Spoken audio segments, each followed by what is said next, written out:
Hola a todos, ¿qué tal? Hoy vamos a comentar esta obra Extremity, un cómic que Planeta puso a la venta hace un par de semanas y que ha resultado ser una auténtica sorpresa.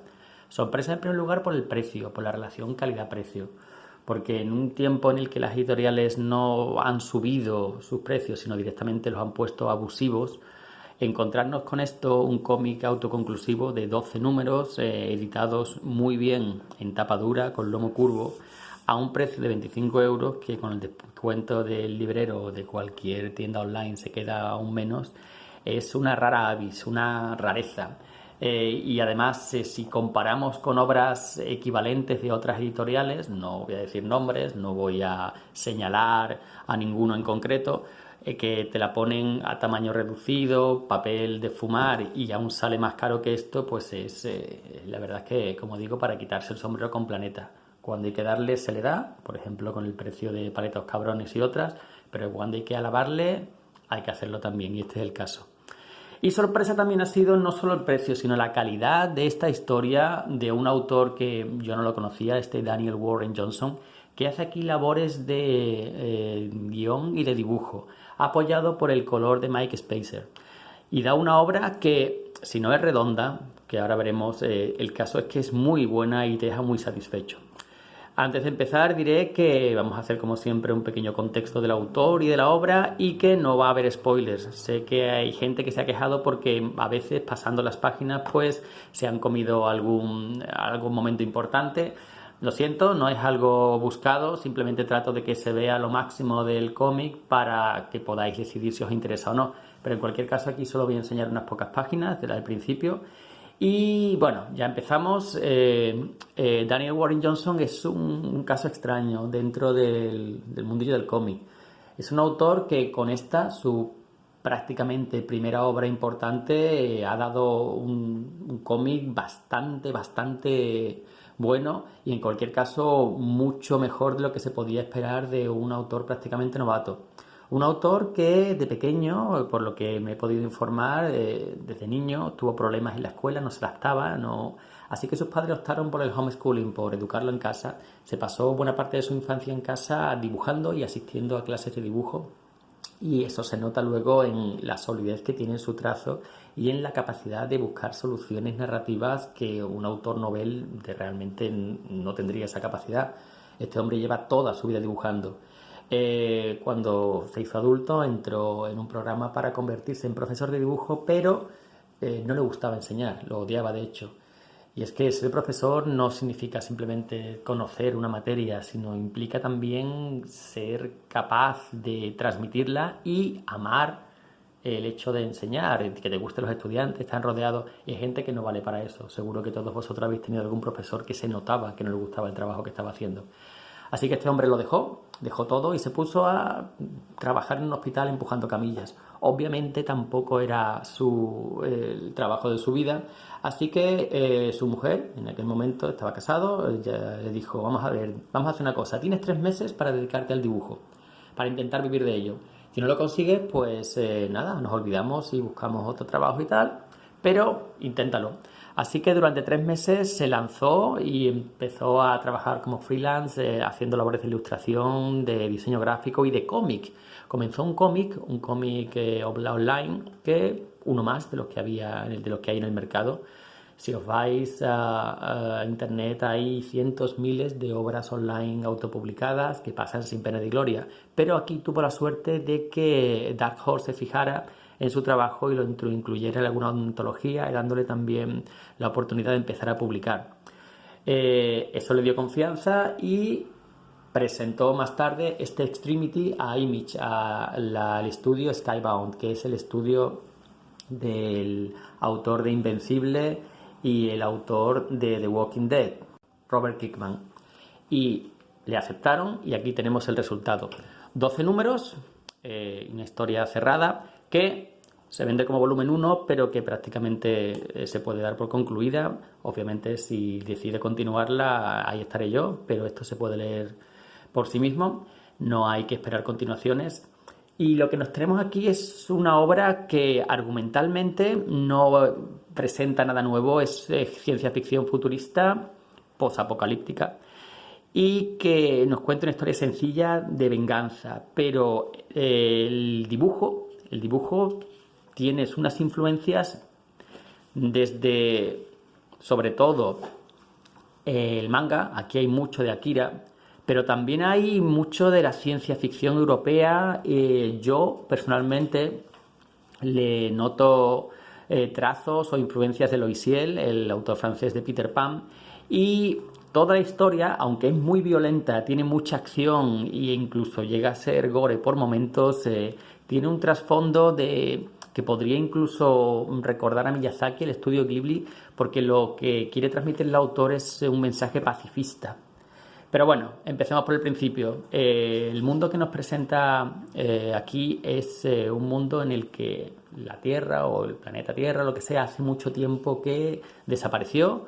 Nadie recuerda exactamente qué pasó, pero el planeta se destruyó y lo que quedan son una serie de asteroides o una serie de planetoides que flotan en el espacio. Cada uno de esos planetoides tiene un clan, un grupo tribal que se enfrenta constantemente a otro.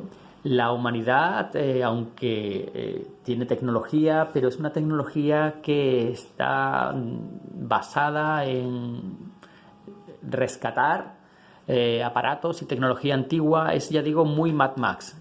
Ya fijaos incluso en el diseño del armamento, el diseño de las naves, mezcla tanto espadas y lanzas, escudos, con láseres, naves espaciales, todo muy, ya veis, lo que decía de Gore, todo una mezcla curiosa pero que funciona. Nos encontramos a un clan errante que ha visto su hogar destruido, robado, y su parte de sus miembros asesinados por el clan reinante, por el grupo más dominante, que, por lo que la historia nos cuenta, esto es como las guerras balcánicas. Estas sociedades, estas culturas que llevan constantemente enfrentadas durante siglos. Nadie recuerda el origen de la disputa, pero todos recuerdan que a su abuelo lo mató un miembro del otro clan y eso le hace jurar venganza, y cuando se cobra esa venganza el otro clan se ve obligado por honor y por venganza a contraatacar. Entonces es un mundo que vive por y para la guerra, un mundo en el que no hay espacio para el arte, para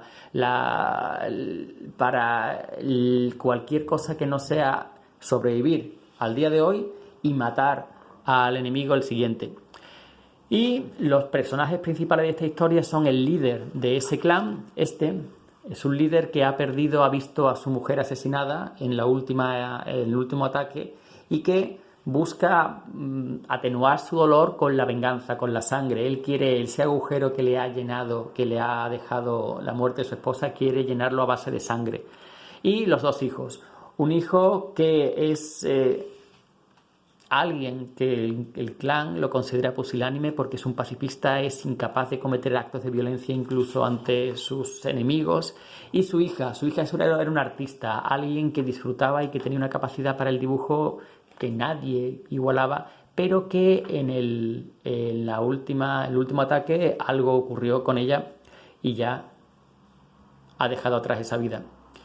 Pues lo que nos cuenta el guionista es la historia de esa venganza, una historia que llevará al padre, arrastrando a sus hijos y a su clan, a cometer atrocidades, y por el camino tanto su hija como su hijo optarán por dos posiciones completamente diferentes de ver a su padre, su venganza y su camino.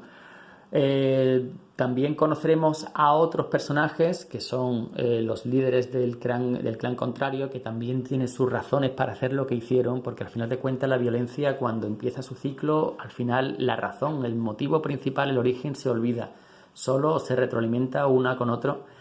Y vemos parte de este mundo, un mundo muy bien construido, un mundo que no es vacío, sino que hay pequeñas pistas, pequeñas cosas de... Nunca te dicen exactamente qué ocurrió con la humanidad, cómo se llegó a este estado de semi-barbarismo, Como en Mad Max, hubo un gran cataclismo, todo el mundo ha olvidado prácticamente cómo era el mundo anterior. Hay historias, hay leyendas, retazos, tecnología suelta, obsoleta que se puede encontrar y recuperar, historias, pero los que viven en este mundo lo hacen, como he dicho antes, viviendo el presente y esperando el día siguiente para poder matar a alguno de sus enemigos. Los diseños están genial, los diseños beben mucho de Akira y del manga shonen japonés, del bueno, pero las expresiones de la cara y ciertas partes a mí me han recordado, por un lado, a Lois Ciel y por otro lado, como digo, a la ciencia ficción europea, la buena. Pero toda la historia, aunque es muy violenta, muy sangrienta, una historia muy gore, tiene un trasfondo de un mensaje que transmite pacifismo, perdón, que la violencia no es la solución. Y bueno, me ha gustado. Se le puede achacar quizás de que no sea demasiado original y que la historia puede ser incluso algo lineal, no hay grandes sorpresas, no hay un giro de guión que te deje sorprendido, pero lo que hace lo hace muy bien. Se lee de un tirón, no te deja, no te decepciona si sabes a lo que vas y sobre todo se disfruta muchísimo del dibujo. Son 12 números, aquí está simplemente el primero, no voy a pasar más de aquí. Y los personajes están perfectamente construidos y sobre todo explicados cómo eran y cómo han llegado a ser. Cuando conocemos a los personajes en el comienzo del cómic, poco a poco, a través de flashbacks y a través de recuerdos y tal, vemos que eran muy diferentes a como los hemos conocido. Y ese cambio, esa evolución también está muy bien explicada, que eso se agradece. Muchas veces algunos escritores presentan a los personajes y no entiendes por qué son así, no se molestan en en dar una explicación a esa evolución. En conjunto, un buen cómic, sólido, un dibujazo con un mensaje que ya digo, recuerda al estudio Ghibli y que si bien no te va a cambiar la vida, te va a dejar muy satisfecho. Nada más, un saludo y hasta la próxima.